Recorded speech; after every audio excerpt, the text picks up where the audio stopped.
So this is, I'm going to try to actually build on Jason's really terrific presentation. You know, and what motivated my work initially was some real concerns about, you know, the state of our economy. You know, we're in serious trouble. Our economy has ground to a halt. I think that the job losses we'll experience, primarily driven by public sector downsizing, will actually be an exacerbating factor. And I wanted to try to get to the root cause, as Jason amply picked out. How do you motivate regional economy? And I just thought maybe there was a way to do it. So we looked at network functions. In a lot of ways, the work that has been done this morning in the sessions, I've been building on Michael Porter's work, looking at cluster theory. But really now we're seeing new frontiers being developed in network theory, and specifically the person-to-person connections that would understand intuitively the role of social capital structure in some kind of ultimately defining who's the who in a regional economy. So someone had mentioned the Roundtable. I don't know who it was, but I thought it was a brilliant comment. You know, to a certain extent, we should just keep it simple. You know, what are the things that really do drive a regional economy? And I can't help but think, you know, there have been categories of theory that have looked at capital structure, at firm intersections, firm clusters, but ultimately people motivate things. I've been an entrepreneur all of my life. I'm still an entrepreneur. And I recognize that these person-to-person connections are really vital, yet it's one of the least understood components of economic theory. So I hope that I've made a little bit of a contribution. Specifically, if you look at today's literature, they make a clear, bright distinction between entrepreneurs and investors. And I never understood that distinction because ultimately a serial entrepreneur becomes an investor. And oftentimes investors have industry and domain experience. So I wanted to introduce a new concept, looking at people who transact multiple ventures in the economy. And I'm looking for a better word, but I use the word deal makers.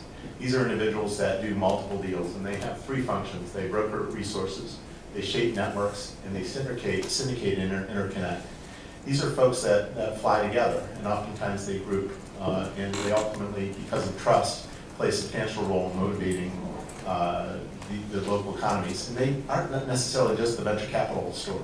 These are stories that unfold in just about every sector. If you went to a rural community, you would probably see deal makers in agriculture. So I think this is a function of the sui generis. So if you look at it conceptually, you think about a network of actors who might be involved and engaged in building firms. There's an individual who is a central deal maker, and they would activate the rest of the network. That's the concept. So what we did specifically with this concept is built, you know, I guess it's a bonded title, use the term algorithm. I think I probably added that just to make me sound smarter than I really am. But you know, I built an algorithm that looked specifically at all the entrepreneurs and investors in a regional economy. And I specifically creamed some data from Capital IQ in order to go back to their root employment. And specifically, we identified all actors who have been engaged on a securitized investment. In other words, they would have an equity position in firms. Then I'd look back to see their backgrounds. And the people who were in operating roles typically were coded as entrepreneurs. People who had financed companies and were core employees in finance-oriented companies were investors. But then on top of that, we stacked the number of equity positions so that we understood people who had 1 position, 2 positions, 3 positions, 4 positions. The presumption would be the more positions you have, the more active you are in doing business. The more business you do, the more stimulative it is to the economy. And then we socially map those affiliations to look and understand their interrelationships among those people. There's someone's breaking dishes in the background. I don't know what's going on. It could be I'm shaking people up back there. There's probably some sociologists saying, "You don't agree this thing, store." So I wanted to map these affiliations. This is another way to look at the same thing. I look specifically at board interlocks of actors within firms within regions. So I was looking at specifically regional phenomena and how those regions might be mapped.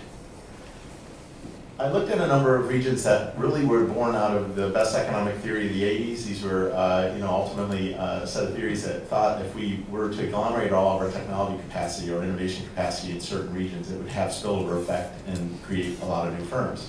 And that was true in many, but not true in all.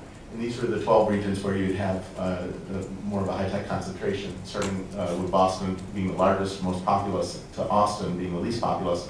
In this particular study, we looked at 2 sectors that were more oriented around venture capital, information technology and life sciences. In later studies, and I've done an OECD-oriented study for all the European metropolitan areas where we looked at a broader sector concentration.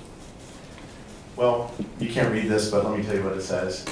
Over a 20-year period, Boston produced roughly 2,500 firms. Silicon Valley created double that. So people usually equate those two when you think about it.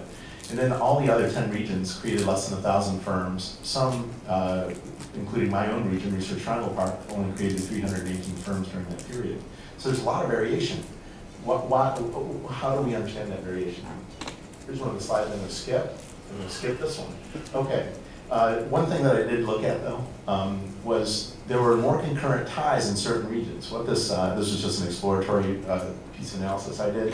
The blue line above there is Silicon Valley, and what it's saying is there's 264 people in Silicon Valley with 7 or more connections to entrepreneurial firms. So it started, and that was an outlier. So I'm trying to understand there's a lot of interconnections within Silicon Valley that's not common to all the other regions, and many of the lower performing regions had less connections. I'm starting to think, okay, they have less deal makers. We looked at the correlation, and I'm not going to turn this into an academic exercise, but what we found is, and let me just say conceptually, when you talk to people about the performance of a region, they'll ask, you know, what's wrong with our region? We don't have enough founders. We don't have enough entrepreneurs. You've heard that, right? The other one is, we don't have any venture capital. We don't have any capitalists. We don't have any investors. Second one, right? Well, what we did with this correlation is we actually said, all right, there is a correlation between the aggregate number of entrepreneurs and performance in terms of new firm birth. And then we looked at the investors. Yes, there was a positive correlation. But as we looked at deal makers, people who were more serial, the correlation improved. So it indicated to us that it would be a more robust indicator.